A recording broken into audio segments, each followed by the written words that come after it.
시장이 이렇게 고점에서 이런 큰 변동성을 보이는 거는 사실 저도 한 33년 만에 처음 보는 현상이고요. 장밋빛 전망이 나올 때마다 그렇게 안 나올 것 같은데 했는데 계속 전망치가 올라갔고요. 그래서 이 반도체가 멈추잖아요. 그러면 저는 올라올 주식들이 너무 많아 보여요. 그래서 제가 계속 요즘은 째려보고 있어요.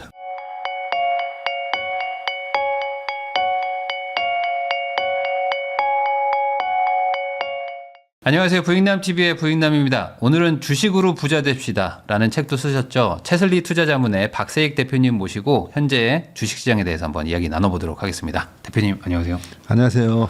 네, 또 오랜만에 나오셨는데 요즘 시장이 아주 그냥 롤러코스터잖아요. 네. 정말 하루 만에 정말 천당과 지옥을 막 계속 왔다 갔다 하는 이런 시장이 계속 되다 보니까 아마 시청하시는 분들도 좀 걱정이 많아서 대표님이 좀 오늘 좀 어느 정도 좀 방향을 좀 잡아주시면 좋겠다 싶어서 좀 모셨습니다. 전체적으로 지금 시장을 총평을 한번 내주신다면 어떤 지금 분위기라고 봐야 될까요? 총평을 해보면요. 네. 이런 변동성이 왜 나올까라고 생각해 보면 작년에 우리나라 코스피가 75.6%나 올랐잖아요. 네. 그리고 올해 1, 2월 두 달 만에 48%가 또 올랐습니다. 그러면서 두 달 만에 이 정도 오른 거는 처음이다 해서 제가 진짠가? 코로나 때도 이 정도 안 올랐나 해서 찾아봤더니 진짜 두 달 만에 48% 오른 거는 처음이더라고요. 1년에 75% 이렇게 오른 적은 과거에도 한 두 번은 더 있었었거든요. 그래서 많이 작년에 오르긴 했는데 올해 1, 2월 달에 너무 달렸다. 너무 달리다 보니까 쉬어가는 그런 장세라고 보고요. 쉬어가는데 최근에 보면 좀 너무 심하다 싶은 게 무슨 사이드카 뭐 이런 게 네. 가끔 나와야 되는데 이거 뭐 하루가 멀다 하고 네. 매수 사이드카, 매도 사이드카 네. 이렇게 나오는데 우리가 인천 공항을 가다 보면 어떨 때는 갯벌이 다 드러나 있고 어떨 때는 또 바다가 보이잖아요. 조수간만의 차이에 의해서 그런 현상이 나타나는데 조수간만의 이게 밀물과 썰물이 이제 바뀔 때 보면 물이 이렇게 막 교차될 때는 네. 와 이렇게 파도가 부딪히면서 그런 변동성이 나타나는데 이게 사실 변곡점에서 나타나는 현상이기도 하거든요. 네. 그게 바닥에서 올라올 때도 사실 똑같습니다.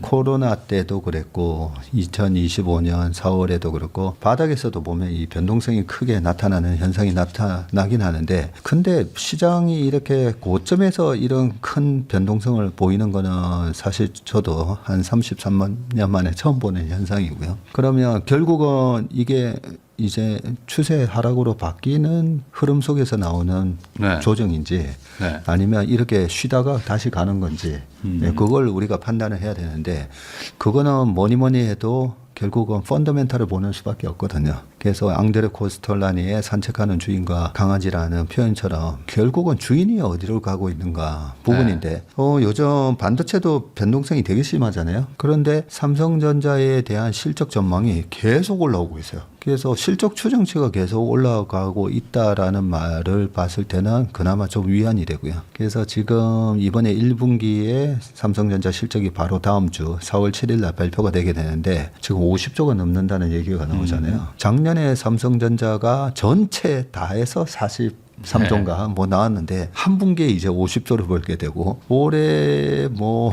230조 하다가 270조 하다가 300조 뭐 그다음에 내년에 400조 뭐 이런 얘기가 나오는데 내년까지는 모르겠고요. 일단은 계속 분기 실적 전망치가 올라가고 있다. 이 부분은 되게 긍정적이고요. 그래서 결론적으로 말씀드리면 작년에 75.6% 올해 2월 달까지 48% 그게 너무 빠르게 올라온 거에 대한 쉬어가는 장세다 이런 생각이 듭니다. 그러면은 이게 지금 빠졌을 때는 뭐 5천을 막 그 더 밑으로 내려간다 막 할 정도까지 거의 막 5천 근접했었잖아요. 네. 다시 또 지금 뭐 5,400 왔다 갔다 하고 있는 와중인데 또 추가적으로 이렇게 막 급락을 하거나 이럴 여지도 있는 건가요? 소위 말하니까 여진이 아직 남아 있을 수 있는 건가요?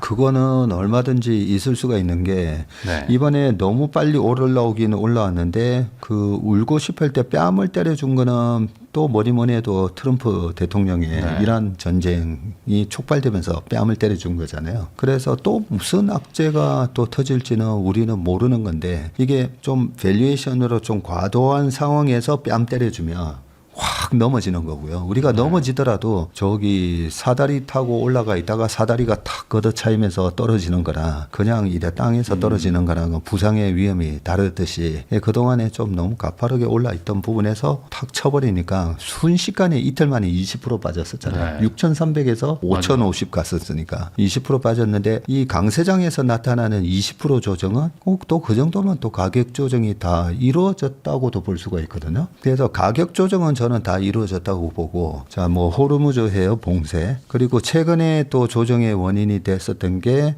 홍해 후티 반군에 의해서 홍해까지도 봉쇄되는 거 아니냐 그 두려움에 이제 빠졌는데 25년 4월 달에 트럼프 관세도 언제 바닥을 쳤냐면요. 우리가 실현 가능성이 없는 이슈에도 두려워할 때가 바닥이거든요.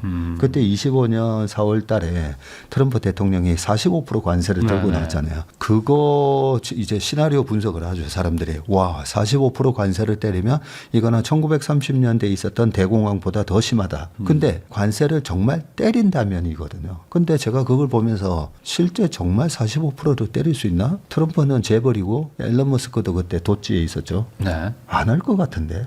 그게 중요하거든요. 네. 안 할 것 같은데. 그러면 후티 반군에 의해서 홍해가 봉쇄가 될까? 그거는 실현 가능성이 1%도 안 되는데 그런 이슈에 우리가 두려워할 때가 바닥이거든요.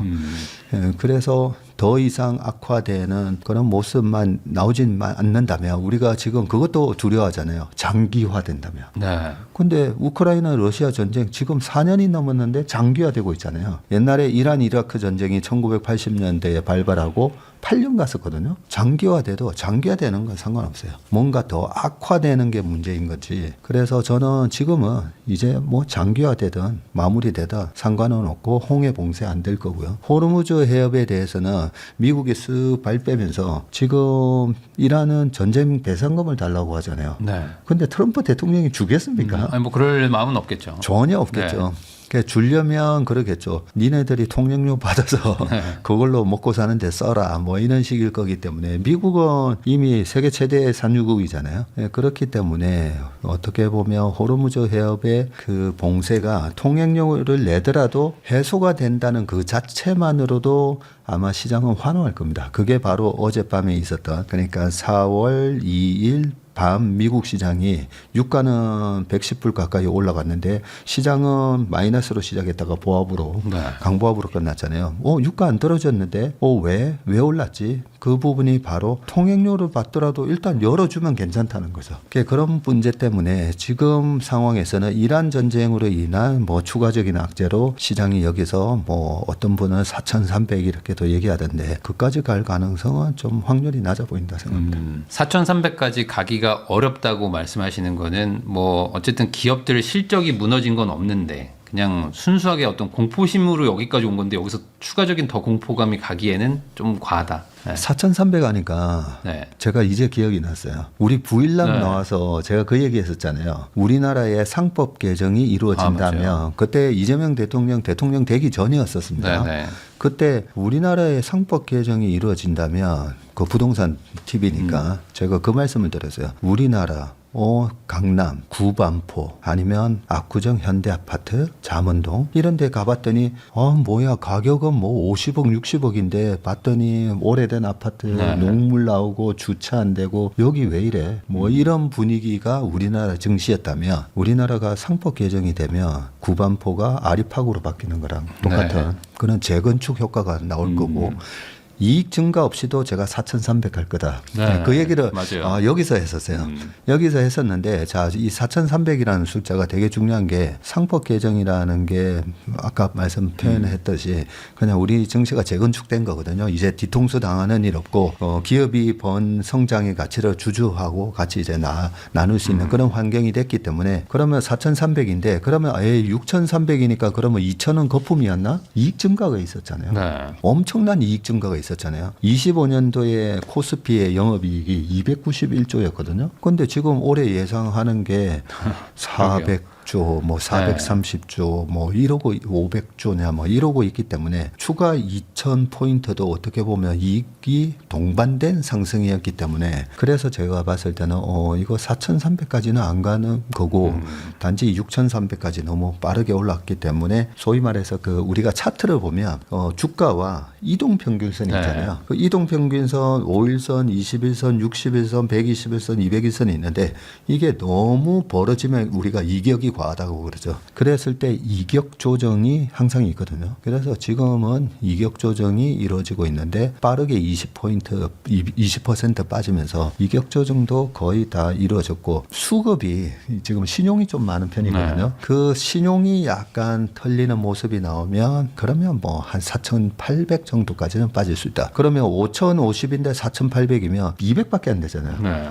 200이면 그 정도면 이제 사야죠. 그래서 저희도 사실 내부적으로는 5,200 밑에서는 풀 베팅해도 된다 이런 전략을 갖고 있습니다. 그러면은 반대로 지금 매수하고 계신 분들 입장에서는 그냥 홀드인가요? 지금은 홀드하고 있어야 되는 건가요? 좀 말씀을 해주셨는데 우리가 시장의 성격에 따라서 전략이 달라야 되거든요. 네. 부동산은 사실 그냥 바이 앤 홀드 하면 뭐 되잖아요. 어쩔 수 없죠 여기는. 네, 어쩔 수 없죠. 이거 뭐 사고 팔고 했다가는 네. 부동산 수수료랑 네, 세금으로 다 날라가니까. 근데 주식은 아무래도 팔 때 거래세가 요즘 이제 0.2%로 부활되긴 했었지만 거의 거래 비용이 많지 않다 보니까 이 사고 팔고를 많이 하시는데 자, 작년에는 75.6% 오를 때의 좋은 전략은 베스트 전략은 바이 앤 홀드였죠. 네. 근데 지금은 이런 변동성이 좀 더 이어질 수가 있거든요. 왔다 갔다. 왜냐하면 진짜 그 실적 나오는 거 맞아? 올해 뭐 430조, 500조 나오는 거 맞아? 그걸 이제 확인을 하려고 할 거기 때문에 올라가면 빠지고 내려오면 또 반등이더라고. 그러면 지금은 바이 앤 홀드가 아니라 바이 온 딥스. 딥에서 사고.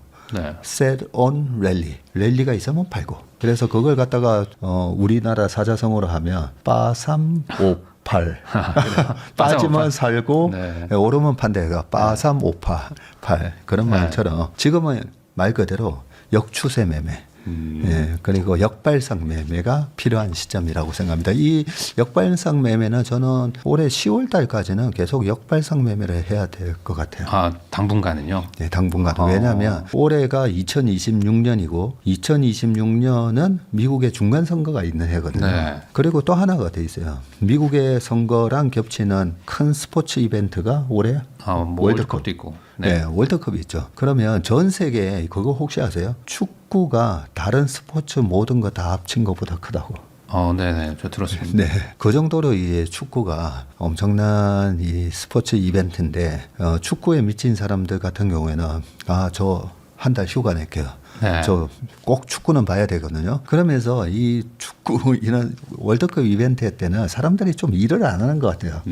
그래서 그런지 미국의 선거는 4년마다 이 월드컵하고 똑같이 일어나는데 올해 중간 선거에다가 월드컵. 네, 요 월드컵이 일어나는 요 중간 선거가 겹치는 이 해가 2022년에도 장이 안 졌고 2018년도에도 장이 안 졌어요. 그런 걸 감안하면 올해는 일단 10월 달 미국의 중간 선거가 끝나기 전까지는 좀 올라가면 6천 이상에서는 좀 이익 실현, 네. 네, 그리고 5,500 이상에서는 분할 매수. 네, 그게 좀 바람직하지 않나 생각합니다. 아무래도 이제 그 사람들의 어떤 성향이나 그리고 이제 뭐 이벤트 이런 것들도 영향을 안 주진 않잖아요. 이게 뭐 네. 지금 우선은 뭐 나는 저거를 봐야 되니까 다 팔겠다. 팔고 뭐 그냥 저거 보겠다. 뭐 이런 사람들도 있고. 네. 휴가 시즌이랄 때들. 그래서 올해는 조금 좀 그 위아래로 좀 박스권처럼 움직일 수도 있다. 이렇게 얘기를 해주셨는데 지금 그 국채가 또 WGBI 편입된다 해서 뭐 이거는 따로 뭐 한국 증시에는 좋은 건 없는 건가요? 이게 환율이나 뭐 이런 것들도 아니요. 조정되고. 굉장히 직접적인 영향이 있습니다. 네. WGBI면 채권 세계 채권 지수인데 주식이랑 무슨 상관이지 하실 수가 있는데 지금 주식 시장에 그동안의 과거의 상관관계가 가장 높은 변수가 몇 가지가 있는데요. 우리나라 수출 증감률, 그다음에 미국의 ISM 제조 PMI, 그리고 또 하나가 환율이에요.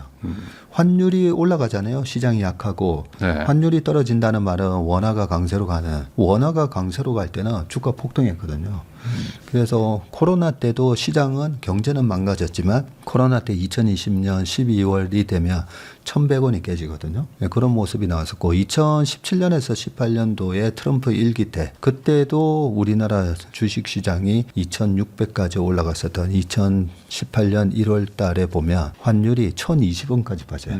그래서 우리 원화가 강세로 갈 때는 주식 시장이 항상 좋았습니다. 그러면 지금 WGBI로 인해서 500억 달러, 네. 그래서 600억 달러 정도의 자금이 들어올 수 있다. 그렇게 되면 우리나라 돈으로 한 80조, 90조의 자금이 들어올 수가 있는데 약간 지금 우리가 수출도 잘 되고 있잖아요. 수출도 잘 되고 있는데 작년에 우리나라 서학개미 분들이 미국 주식 100조나 샀거든요. 100조나 살려면 원화를 달러로 바꿔서 사야 되잖아요. 자, 그런 수급이 팽팽하게 이렇게 이루어지는 상황에서 WGBI 채권지수 편입에 의해서 외국인 우리나라 국채에 대한 매수 자금이 들어오게 되면 이게 균형이 조금만 깨져도 환율이 떨어질 수가 있습니다. 환율이 떨어진다라고 확신이 드는 순간 외국인 국내 주식 투자자 입장에서도 삼성전자 사서 배당으로도 먹고 시세 차익으로도 먹고 환차익도 얻을 수가 있네. 그런 심리가 들면서 또 우리나라 뭐 배당주도 많잖아요. 그런 주식에 대한 장기 매수 자금이 또 들어올 수가 있기 때문에 국제 세계 채권 지수 의 편입은 분명히 환율의 하락을 야기시키고 원화 강세는 또 주식시장의 강세를 초래한다 이렇게 보시면 될 것 같습니다. 그럼 지금 뭐 1,500원 뭐 왔다 갔다 막 하고 있는데 이게 좀 유의미하게 좀 올 거로 보세요. 뭐 한 1,400, 뭐 1,300원 막 이렇게까지도 막 갈 수 있을까요? 이게 지금 이번에 3월 달에 수출 데이터 보면 800억 불 뭐 이러면서 엄청난 실적이 나오고 있잖아요. 네. 말 그대로 달러로 엄청 벌고 있는 거거든요. 그러면 과거 같으면 무조건 환율이 떨어져야 돼요. 네. 그러면 환율이 왜 안 떨어질까 생각해 보면 이런 국제 정세가 불안하고 트럼프 대통령 시절이니까 미국의 어떤 국수주의적인 정책을 하면 우리나라한테 계속 피해가 가는 거 아닌가라는 두려움. 거기다가 3,500억 불을 투자하기로 약속한 부분. 야, 그러면 매년 200억 달러씩 돈이 나가야 되네. 뭐 이런저런 걸 계산하다 보니까 우리나라 수출 대기업 입장에서나 아니면 중소기업 입장에서나 개인들조차도 달러가 계속 갖고 있어야 되는 거 아니야?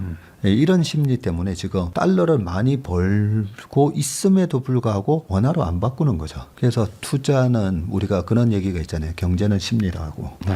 그래서 이 심리의 변화가 딱 일어나는 순간 이제 와르르 환율이 떨어질 건데 주식하면서 제일 중요한 격언 중에 하나가 정부 정책에 맞서지 말라는 말이 있거든요. 그러면 이번에도 네. 우리나라 정부의 상법 개정이라든지 이런 정책도 있었지만 미국의 정책만큼 중요한 게 어디 있겠어요. 그죠? 네. 근데 베센트 장관이 작년 12월 달에도 한국은 펀더멘탈에 비해서 이거 환율이 너무 높다 이 얘기를 먼저 툭 던졌거든요. 그게 강제적으로 이루어졌던 게 1985년에 있었던 9월 달에 있었던 플라자 합의에서 야, 환율 떨어뜨려. 그게 플라자 합의였었고 그 플라자 합의 있고 나서 일본의 엔화 가치가 240엔에서 120엔 즉 우리나라 지금 환율이 1,500원에서 750원이 된 거나 마찬가지예요. 그 와중에 일본의 주가 부동산이 폭등했잖아요. 그런 모습이 저는 뭐 플라자 합의 이후에 그 정도까지는 아니더라도 지금 10년 20년 우리나라 환율이 보면 한 1,200원밖에 안 돼요. 평균 환율이.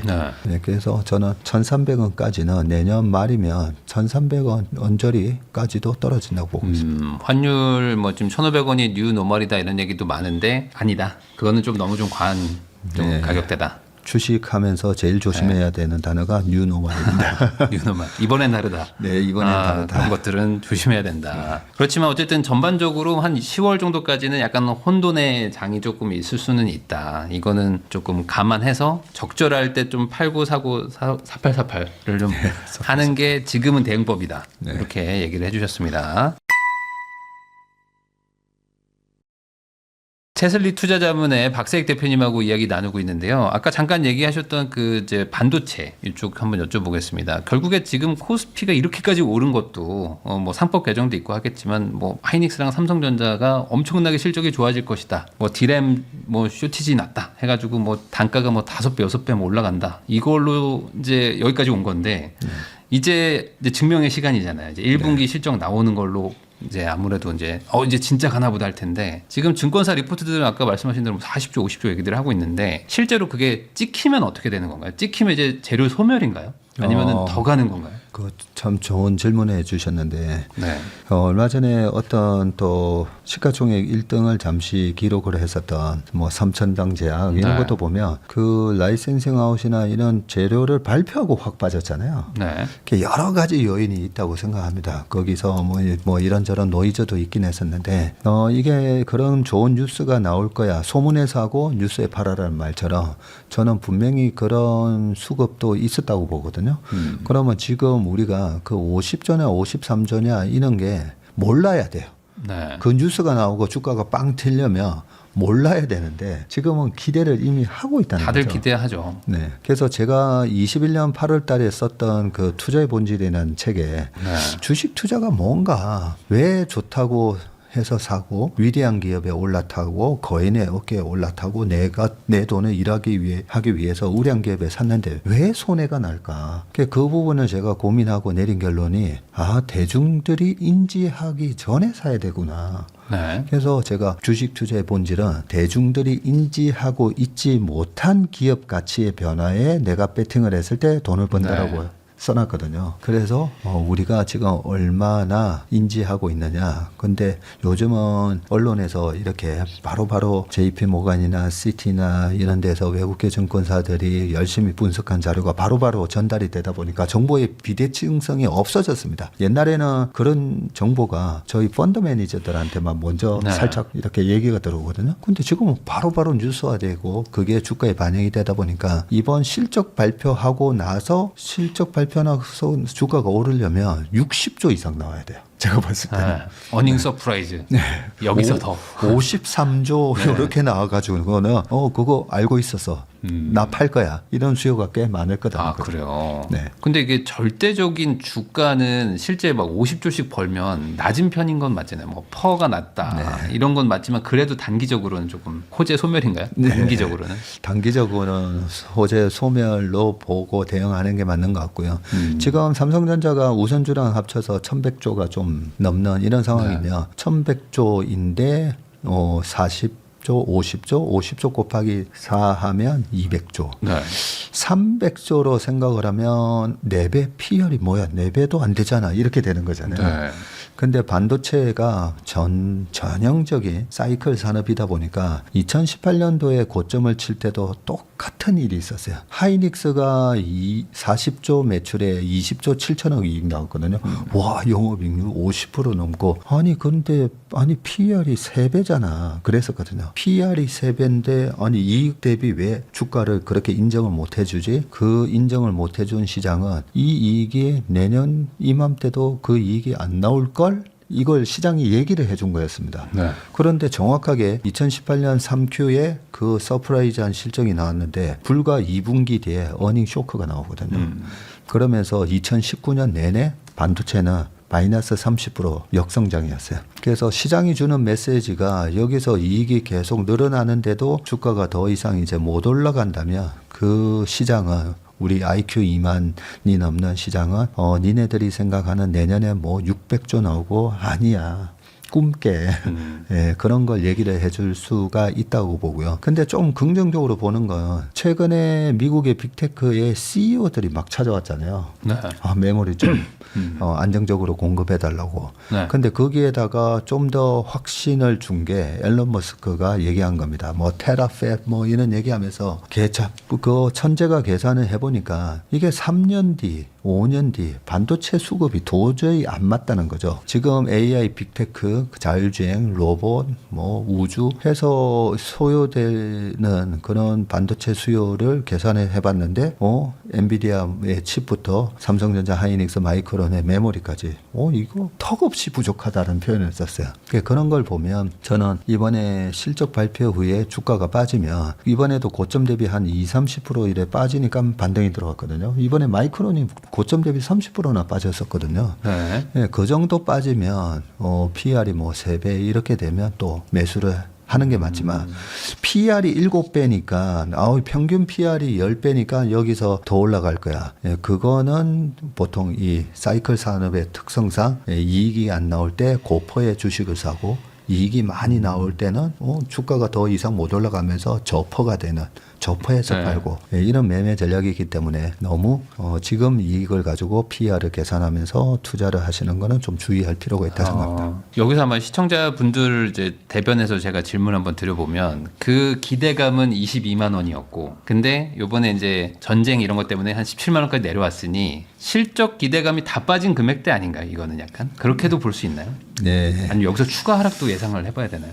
저는 계속 그 장밋빛 전망이 나올 때마다 그렇게 안 나올 것 같은데 했는데 계속 전망치가 올라갔고요. 네. 실제로 올해 들어와서 지금 1년 전에 디램 가격은 10배가 올랐잖아요. 1.3불 하던 게 지금 13불 됐고 랜드 가격이나 이런 것도 5배에서 7배 올랐기 때문에 실제 실적이 올라간 거는 맞습니다. 네. 올라간 건 맞는데 올해 들어와서도 이렇게 더 오를 줄은 아무도 예상을 못했던 거고요. 그리고 올해 하반기에 디램 가격이 어떻게 형성될지는 저는 그거는 아무도 모른다고 보고 있습니다. 단지 아까 말씀드린 것처럼 이 AI 쪽에서 지금 투자해 하고 있는 빅테크뿐만 아니라 우리가 지금 뭐 AI 써보니까 너무 편하잖아요. 이 사용자 수가 폭발적으로 지금 늘어나고 있고요. 거기에 메모리 병목 현상이 생기다 보니까 뭐 터보 퀀트 하는 기술도 막 만들어지고 있는데 분명히 수요가 폭발적으로는 늘어나는 건 맞기 때문에 저는 여기서 과거 PC 모바일 데이터 센터 요 사이클로 또 꼬꾸라지는 그런 모습이 나오기보다는 어느 정도 이 수요가 유지되는데 디램의 스팟 가격이 올라가는 거는 여기서부터는 좀 왔다 갔다 하는 그런 모습이 나오면 이제부터는 삼성전자를 예를 들면 그러면 17만 원 정도를 피벗으로 17만 5천 원 정도를 피벗으로 삼아서 밑으로 떨어질 때는 매수 그리고 올라갔을 때는 한 18만 원 이상부터는 조금씩 분할 매도 뭐 이렇게 전략을 세우시는 게 맞지 않을까 싶습니다. 어느 정도 그러면 단기적으로는 좀 고점 구간에 왔고 그 이후는 사실 뭐 이건 다 예측 전망이기 때문에 여기에 너무 장밋빛을 좀 두진 말자. 예. 내년도 엄청나게 반도체가 그 부족해가지고 내년 실적은 뭐 500조를 찍을 것이다라고 얘기하는 거에 근거가 없는 건가요? 그것도 근거는 있지 않습니까? 예, 근거는 있는데요. 과거 제가 주식시장 들어와서 반도체 수요 전망은 한 번도 제대로 뭐 맞춘 적이 없는 것 같아요. 그래서 저희끼리는 그렇게 얘기합니다. 수요는 아무도 모른다. 대신에 공급은 그래도 알고 있자. 네. 공급은 알 수 있잖아요. 네네. 공급은 알 수 있고 최근에 2년 전에 보면 이 HBM 쇼티지 현상에서 삼성전자, 하이닉스 다 할 거 없이 하이닉스도 돈 안 되는 낸드 하지 말고 낸드 공장 짓기로 한 거 HBM으로 돌려 이게 한 1년 반 전에 나왔던 뉴스거든요. 그걸 보면서 반도체 애널리스트 분들이 그런 전망도 하긴 했었어요. 이렇게 가다가는 범용 반도체가 저게 쇼티지 날 것 같은데 그렇게 예상을 했었는데 실제로 수요가 확 늘어나다 보니까 낸드 가격도 폭등을 해버린 거죠. 네, 그렇게 우리가 공급단에 대해서는 계속 예상을 해야 되고요. 수요단에 대해서는 이렇게 저희는 이렇게 접근을 합니다. 일단 마이크로소프트, 메타, 구글 실적 발표 때마다 분기 실적 발표 때마다 걔네들은 가이던스를 주거든요. 다음 분기에는 우리가 매출 얼마 나올 것 같고 그 다음에 꼭 캐피탈 익스펜디처라고 하는 이 캐펙스 투자가 얼마일지에 대한 가이던스를 또 줍니다. 네. 그래서 그 가이던스를 저희가 집계를 해보니까 야 이거 엄청나게 질러대네. 네, 엄청나게 질러대는 게 맞아요. 그래서 소위 말하는 그 뭐 M5에 해당되는 거, M7에 해당되는 기업들이 불과 2, 3년 전만 하더라도 뭐 150억 달러 언저리에 캐펙스 투자를 했다면 내년 되면 800빌리언이거든요. 800빌리언. 800빌리언이니까 8천억 불이고요. 그 2, 3년 전에 1,500억 달러였다고 보면 그러면 이게 6천억 달러면 1,500원 곱하면 900조거든요. 900조. 네. 900조면 원래 메모리 반도체, 시스템 반도체 다 합쳐서 800조 정도였어요. 그리고 거기서 차지하는 HBM은 2%밖에 안 된다. 이랬었는데 지금 그 5개 회사가 질러대는 캐펙스 투자만 하더라도 900조. 근데 미국만 진로되는 게 아니라 지금 중국도 진로되고 있잖아요. 그리고 중소기업단에서도 이 AI 모멘텀에서 뒤처지면 안 된다 이러면서 진로되고 있기 때문에 그런 걸 감안하면 지금 애널리스트 분들이 예상하는 내년에는 또 얼마 그게 실현 가능성이 높다라고는 생각하지만 우리가 주가는 제가 미분값이라고 얘기를 많이 드립니다. 우리가 함수에서 2차 함수에서 이 곡선의 한 점의 기울기가 미분값이죠. 그 딱 점에서 변화율인 거죠. 자, 그러면 분명히 작년 올해는 이렇게 그 캐펙스 투자가 이렇게 냈는데 올해부터 내년에는 이렇게 돼요. 여전히 증가율이 높지만 증가율이 둔화됩니다. 예, 그런 거 보면 반도체 주가는 올해 말부터 내년 상반기까지는 좀 쉴 가능성도 있다라고 생각합니다. 증감률이 둔화되겠다. 아까 이제 수요는 모르겠지만 공급은 보라고 하셨잖아요. 그러면 이제 공급 쪽은 사실 이제 공장을 증설하거나 이런 것들을 봐야 될 텐데 삼성전자 쪽에서는 어쨌든 간에 이런 그 뭐랄까 호황이 왔을 때 공장을 증설해 가지고 빨리 더 팔아야겠다는 생각을 할 거 아닙니까? 그러면은 결과적으로 이제 소부장 쪽 이쪽은 확실한 어떤 그 실적 향상을 볼 수 있는 거 아니에요? 그렇게 말씀하시면. 그래서 지금은 약간은 네. 반도체에 우리가 요즘 보면 IRP 계좌나 네. 뭐 많이 하고 계시잖아요. ISA 계좌도 하고 계시는데 너무 이 삼성전자 하이닉스만 보지 마시고요. 21년도에 1월 달에 삼성전자가 고점이 나왔고요. 그리고 하이닉스 고점도 한 두세 달 뒤에 나오는데 그 소부장에 대한 기업들 있잖아요. 뭐 리노공업이라든지 한솔케미칼, 신텍 뭐 이런 기업들은 21년 한 뭐 8월 9월까지 계속 올라갔었어요.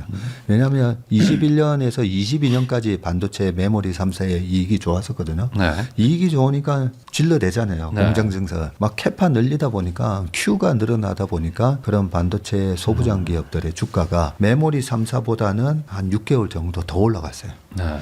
저는 올해도 그런 현상이 일어나지 않을까. 그래서 메모리 3사만 너무 쳐다보지는 마시고 그 ETF 중에도 보면 뭐 후공정이라든지 뭐 이런 쪽의 비중도 조금 가져가시는 것도 수익 면에서는 나쁘지 않을 것 같습니다. 반도체 자체에 대해서 약간 조금 뭐 그 시장을 좀 떠나 있어야 되겠다라고 생각할 필요까지는 없는 거죠. 지금 뭐 약간 불안한 정도지 막 갑자기 급락이 온다고 말하기에는 좀 어렵지 않나요? 지금. 네, 질문을 잘해 주셨는데요. 우리가 이번에 삼성전자로 돈을 버신 분이 있고 돈 못 버신 분이 있잖아요. 네. 돈 못 버신 분은 어떤 분이냐면 일단은 난 안 해. 안 해 하는 분은 아예 이런 것도 없고 번 것도 없어요. 그 다음에 또 돈 못 버신 분들은 21년 1월 달에 9만 원대에서 리포트가 12만 원 나왔잖아요. 12만 원 간대. 그동안에 5만 원에서 9만 원까지도 왔고 네. 여기서 12만 원 간대 하고 뒤늦게 쫓아서 하셨다가 덜컥 물리신 분들.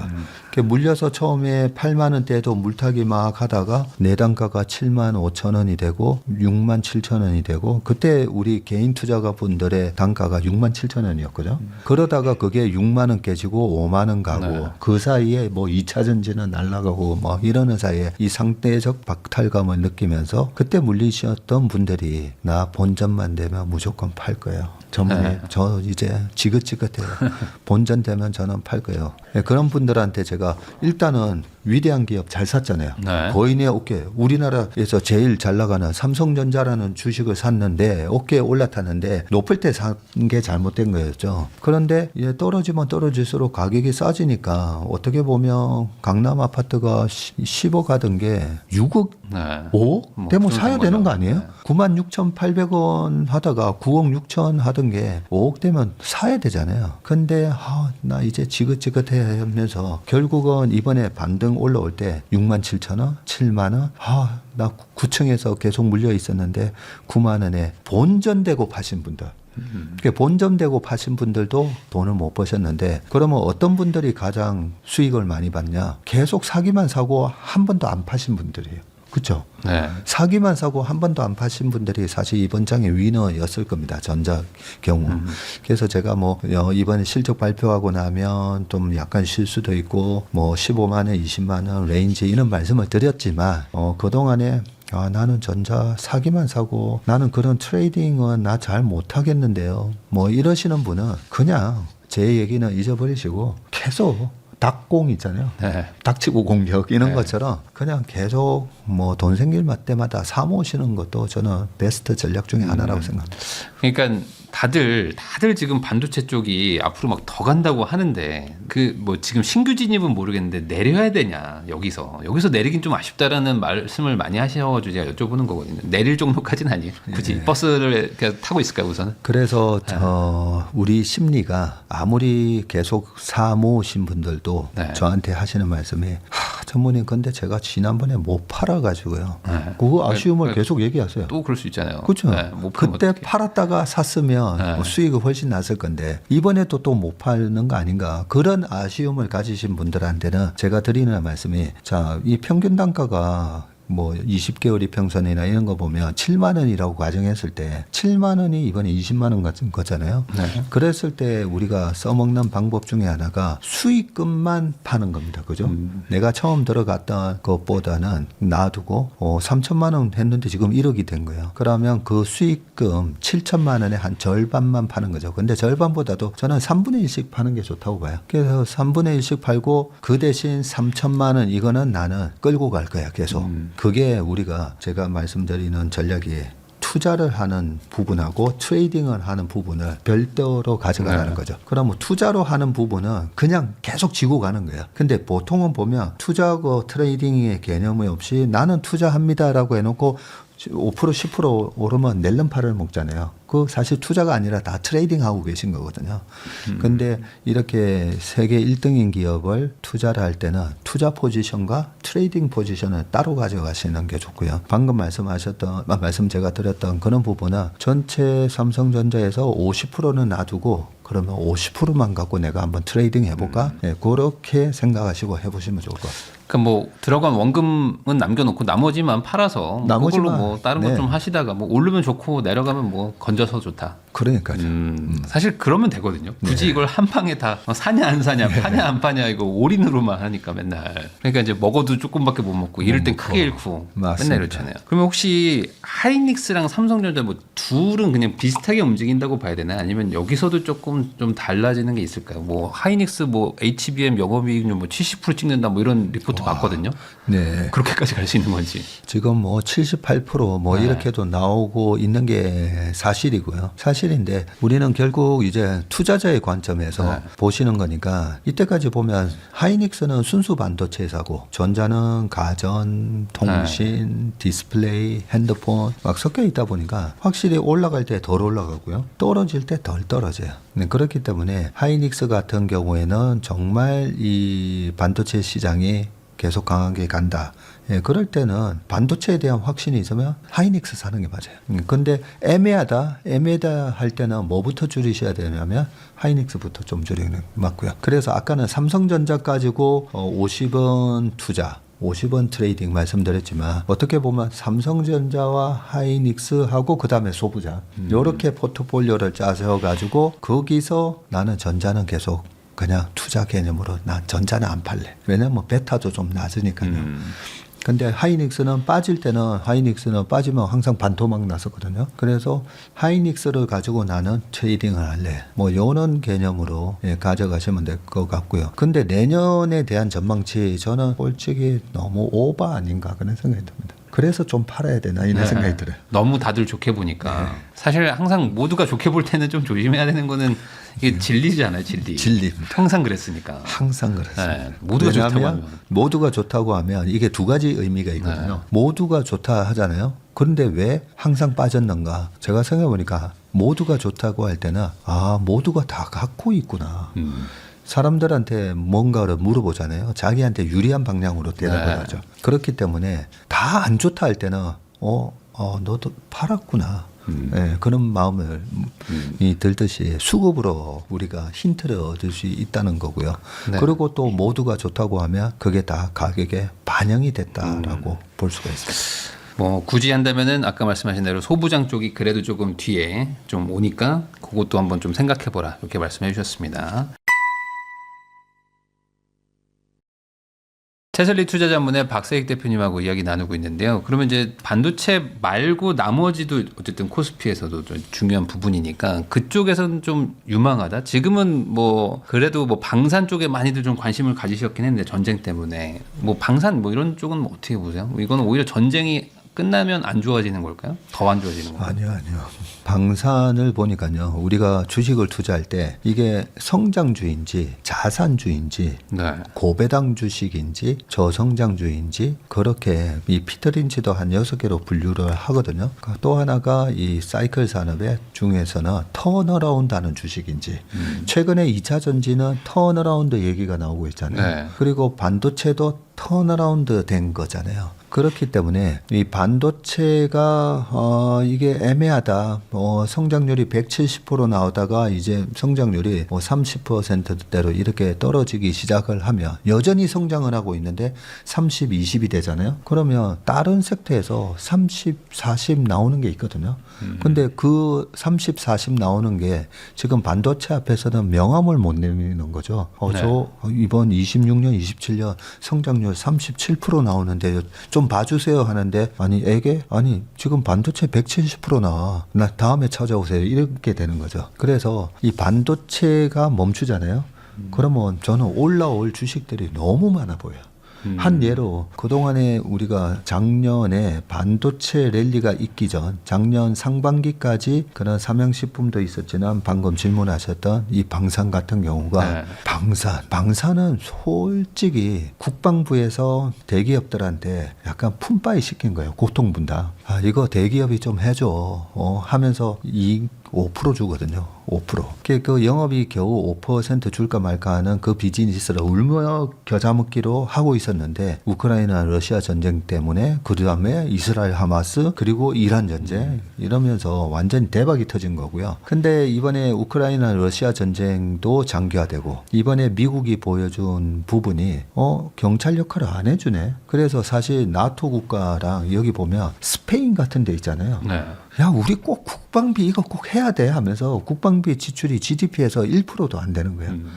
이거 뭐 어디 써먹으려고. 제일 끝에 있으니까 어찌 보면. 네, 제일 또 끝에 있잖아요. 러시아랑 제일 멀리 있고 뭔 전쟁이야. 왜 뭐 쓸데없이 탱크 이런 거 왜 사 하면서 그랬던 나라들조차도 미국이 경찰을 안 해주네. 그리고 침공하면 크림반도 2014년에 뺏겼고 이번에도 돈바스 지역 그냥 젤렌스키한테 야 그거 러시아 줘 이러고 있잖아요. 그리고 미국이 지금 뭐 베네수엘라 대통령 잡아가고 저러다 보니까 자주국방만이 답이다. 그래서 2차 세계대전이 끝나고 나서요. 그러고 나서 1950년, 60년에 보면 전 세계적으로 그 GDP에서 국방비 지출이 크게 늘어납니다. 3차 세계대전이 벌어지기 전에 미리 우리가 국방력을 갖춰놓자. 그런 효과가 있었기 때문에 이번에 우리나라 저는 방산을 보니까 구조적 성장에 들어갔어요. 탱크는 탱크대로, 미사일은 미사일대로. 그렇기 때문에 최근에 시가총액 10위 안에 하나 에어로스페이스 같은 기업이 들어온 이유가 구조적 성장에 들어갔고 사실 방산 같은 경우에는 이 반도체 사이클보다도 훨씬 긴 그런 구조적 성장에 들어갔기 때문에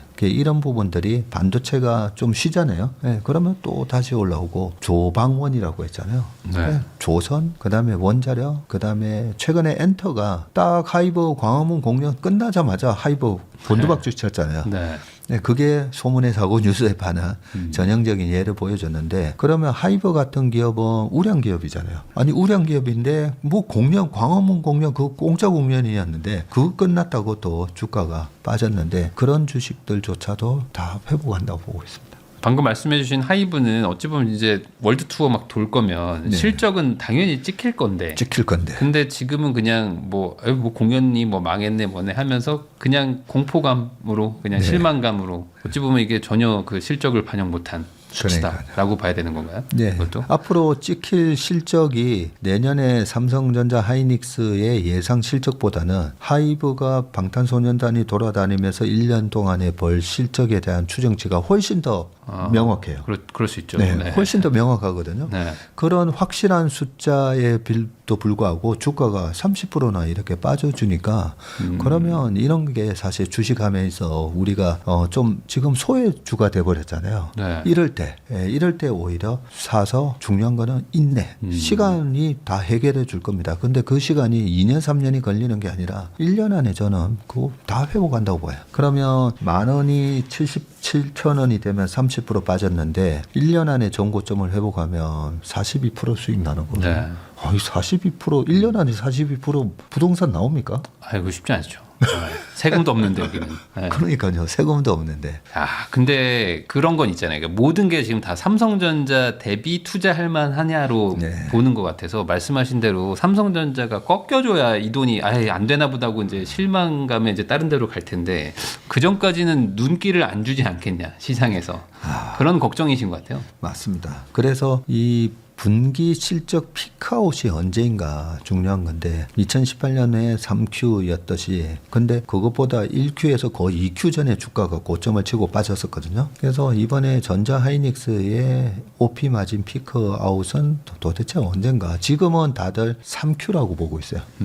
그래서 3Q라고 보고 있으니까 어떻게 보면 너무 주가가 과도하게 선반영하면 이미 주가가 고점을 칠 수도 있는 겁니다. 그런데 워낙 최근에 서프라이즈한 실적을 계속 보여줬기 때문에 이 전자를 함부로 지금 못 팔아요. 기관 입장에서도 못 팝니다.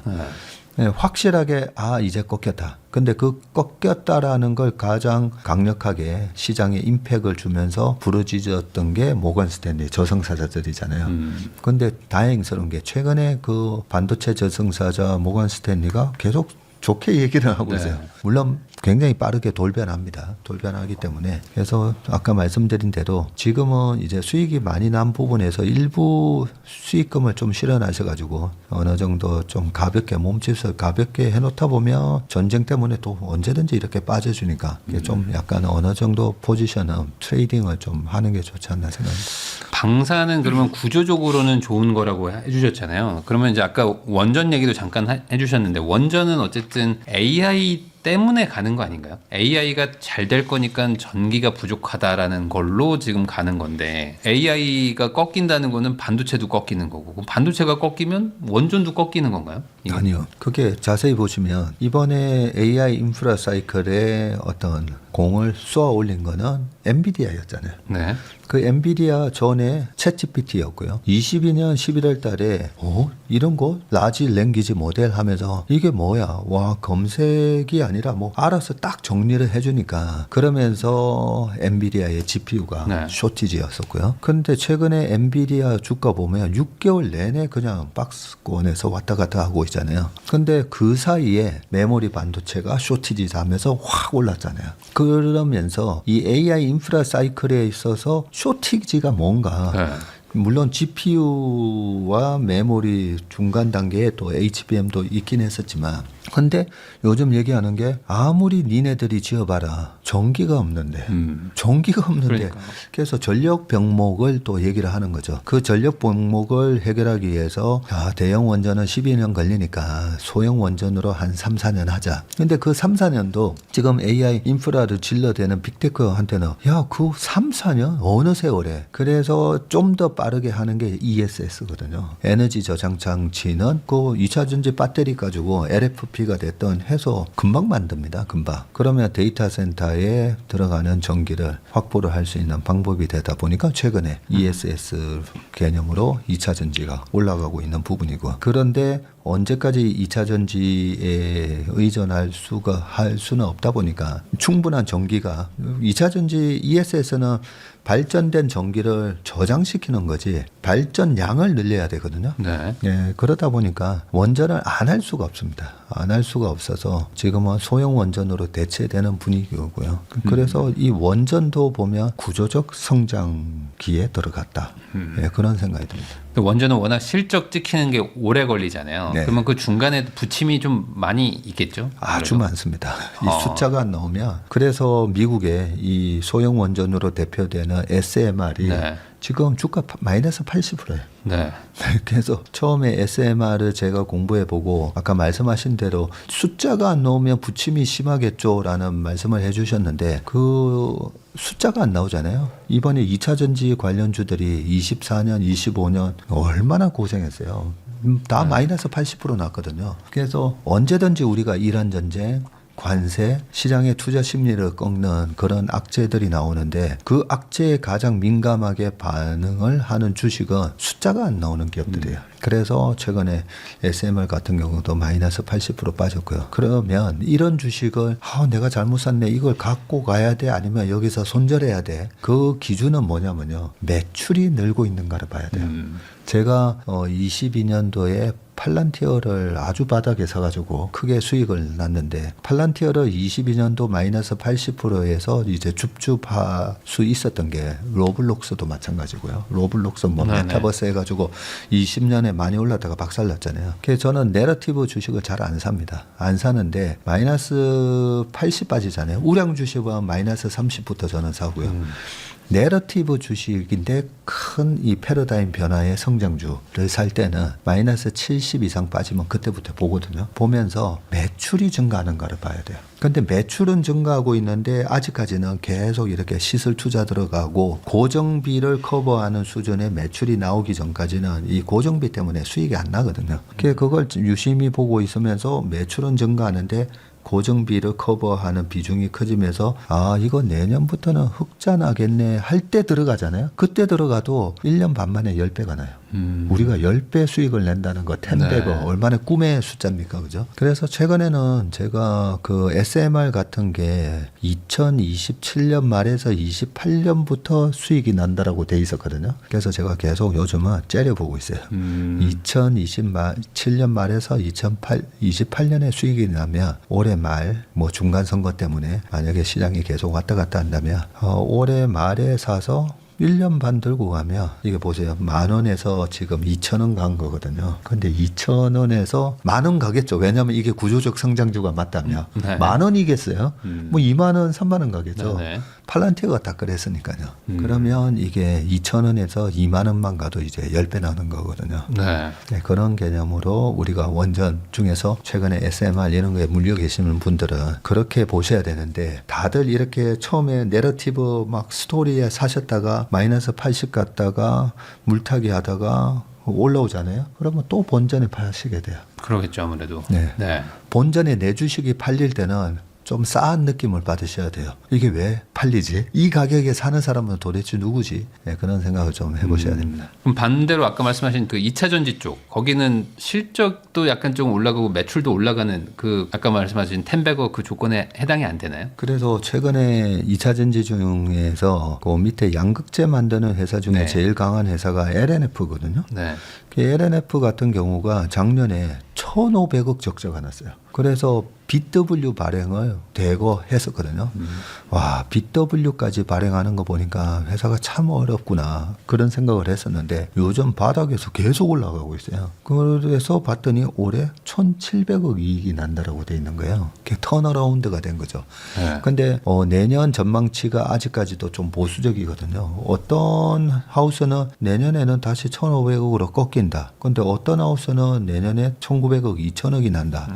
그 말은 아직까지 사람들이 확신을 못 갖고 왈가왈부가 많구나. 그게 뭔가 불확실해야 거기서 수익을 얻을 수 있는 기회가 있는 건데, 자, 그러면 이 양극재 앞단을 이제 보는 거죠. 앞단을 보면 SDI도 최근에 주가가 강해요. 네. 그러면 SDI는 왜 강한데 했더니 SDI가 예전에도 우리가 공부를 해보면 전고체의 생산을 본격적으로 27년부터 한다라고 했고, 전고체는 왜 필요한데 ESS에는 꼭 전고체 필요 없는 거 아니야? 근데 전기차, 꿈의 전기차가 되려면 전고체로 가야 된다 했잖아요. 그리고 로봇 하려면 네. 그 LFP 그 무거운 배터리를 로봇에 달아놓으면 그게 움직이겠어요? 그래서 결국은 이제 삼원계로 가야 되고 전고체로 갈 건데, 그 전고체를 SDI가 제일 잘할 것 같으니까 최근에 SDI 주가가 막 꾸역꾸역 올라오는 것처럼, 지금 전체적으로 보면 일단 자동차 판매에서 전기차 캐즘을 좀 지나가고 있다는 느낌이고요. 두 번째는 중국이 과잉 생산을 하면서 2차 전지가 수익이 안 났는데 미국 정부가 일단 규제를 하고 있고 중국 정부도 리튬 생산이나 이런 거에 있어서 공급 과잉이 안 되도록 정부가 컨트롤을 해주고 있습니다. 그러면서 최근에 리튬 가격이 15만 위안까지 확 올라온 거죠. 네, 그런 거 보면 이 턴다운 됐을 때도 보면 꽤 오래 갔잖아요. 우리가 생각하는 것보다 오래 갔거든요. 그러면 턴어라운드도 이게 어디까지 올라갈지는 모르는 겁니다. 그래서 피터 린치가 업황이 계속 개선된다고 싶으면 그냥 주식 가지고 있으라라는 얘기를 한 것처럼 그래서 2차 전지는 전기차 캐점을 벗어나는 거 플러스 ESS 플러스 로봇 뭐 이런 것들이 좀 맞물리면서 지금 턴어라운드의 조짐을 좀 보이는 것 같습니다. 어쨌든 나쁘지 않다. 이쪽도 한번 생각은 해보실 필요가 있다. 그럼 이제 마지막으로 로봇 쪽 한 번만 좀 여쭤보고 싶은데 로봇 쪽은 실적도 없고 아무것도 없는 기대감만으로 오는 건데 여기는 그럼 어떻게 봐야 되나요? 굳이 여기는 좀 투자를 좀 조심해야 될까? 사실 로봇은 우리가 무슨 주식을 투자하든 미국 주식이든 한국 주식이든 그 분야 1등인가를 봐야 되고요. 네. 그러면 최근에 로봇 하면서 조금 각광을 받았던 게 현대차 그룹이 CES 2026에 가서 아틀라스를 선보이면서 와, 저 정도면 앨런 머스크 테슬라의 옵티머스보다 나은 거 아닌가? 뭐 이런 분위기 때문에 확 올라왔잖아요. 그런데 제가 미국 주식할 때나 한국 주식할 때나 이 전략이 좀 달라야 된다는 얘기 하거든요. 미국 주식은 테슬라가 중국의 유니트리랑 이렇게 비교해봐도 테슬라가 좀 약간 뒤처지는 거 아니야? 해도 미국에서 1등이면 들고 가야 돼요. 왜냐하면 정부에서도 계속 지원을 하기 때문에. 근데 우리나라 기업이 뭔가를 잘한다고 했을 때는 조금 보수적으로 봐야 됩니다. 그게 단적인 예가 2020년 코로나 때 많은 분들이 셀트리온을 투자하셨어요. 그래서 제가 셀트리온 왜 투자하셨어요? 라고 하면 이번에 코로나 백신, 코로나 치료제 개발한다라는 거 얘기 듣고 샀다는 거예요. 근데 우리나라 내수가 5,200만 명이잖아요. 그리고 우리나라에서 개발된 코로나 백신이랑 이걸 갖다가 미국이나 이런 세계보건기구에서 전 세계에서 쓰도록 해줄까? 저는 아니다라고 보거든요. 그런 코로나 상황에서도 모더나나 화이자 같은 기업들만 돈을 벌었잖아요. 그래서 다시 로봇으로 들어오면 현대차가 굉장히 로봇에서 빠르게 따라오고 정말 보스턴 다이나믹스를 빨리 인수해서 좋기는 한데 우리가 현대차 그룹을 로봇 밸류에이션을 갖다 붙이면 이게 PER이 지금 맨날 7배에서 8배 받다가 10배가 넘어가고 로봇의 밸류에이션을 붙이면 테슬라는 200배인데 이러면서 테슬라는 200배니까 현대차 20배 줘도 되는 거 아닙니까? 뭐 이런 얘기가 나올 수도 있잖아요. 근데 좀 전에 말씀드린 것처럼 우리가 코로나 치료제 백신 개발해봐야 내수 시장이 작아서 그렇게 생각보다 그만한 밸류에이션을 못 준다는 거죠. 그리고 로봇은 드론도 마찬가지고 지금 중국이 너무 잘하고 있잖아요. 하물며 로봇 청소기도 우리가 안 되잖아요. 어렵죠 아무래도. 아니 로봇 청소기가 뭐 대단한 건데 그것도 우리가 중국 기업한테 안 되잖아요. 그래서 저는 뭐 액추에이터 만드는 회사 몇 개 이렇게 해서 선별해서 확신을 가지고 있는 종목에 투자하시는 건 좋은데 전체적으로 우리나라 로봇 산업이 지금 세계 탑티어의 수준인가라고 보면 아직까지는 미국, 그다음에 중국, 일본, 독일 뭐 이렇게 해서 좀 더 확인을 해봐야 될 부분이 있다. 그래서 너무 내러티브를 보면서 높은 밸류에이션에서는 사지 말자. 그런 말씀을 드리고 싶습니다. 네, 지금까지도 박세익 대표님이 여러 가지 분야에 대해서 좀 짚어주신 것 같은데 결국에 이게 핵심은 좀 이럴 때일수록 흔들리지 않는 게 중요한 것 같고요. 또 항상 이제 흔들릴 때마다 또 무언가를 또 기준점을 잡고 가야 되는데 이번에 또 책도 써주셨잖아요. 주식으로 부자 됩시다. 그러니까 주식으로 부자 되는 게 어려우니까 이런 책들이 항상 나오잖아요. 맞습니다. 그만큼 뭐랄까요. 이게 아마 엄청 흔들겠죠. 올 한 해도. 그럴 때마다 또 여러분들도 한번 좀 중심을 잡고 특히 아까 말씀하셨던 본질이 뭐냐. 그 부분에 대해서 좀 많이 고민을 좀 해봐야 될 것 같아요. 다들 그냥 가격만 보는데 그 대표님 말씀해 주신 대로 좀 본질을 보시고 그러면 좀 덜 흔들리지 않을까라는 생각도 좀 듭니다. 지금까지 채슬리 투자자문의 박세익 대표님 모시고 현재 주식시장 그리고 우리가 어떻게 대응해야 되는지 이야기 나눠봤는데요. 이 내용들 잘 참고하셔가지고 좋은 선택들 하시기를 바라면서 저도 대표님하고 인사 나누도록 하겠습니다. 오늘 나와주셔서 감사드립니다. 네, 고맙습니다.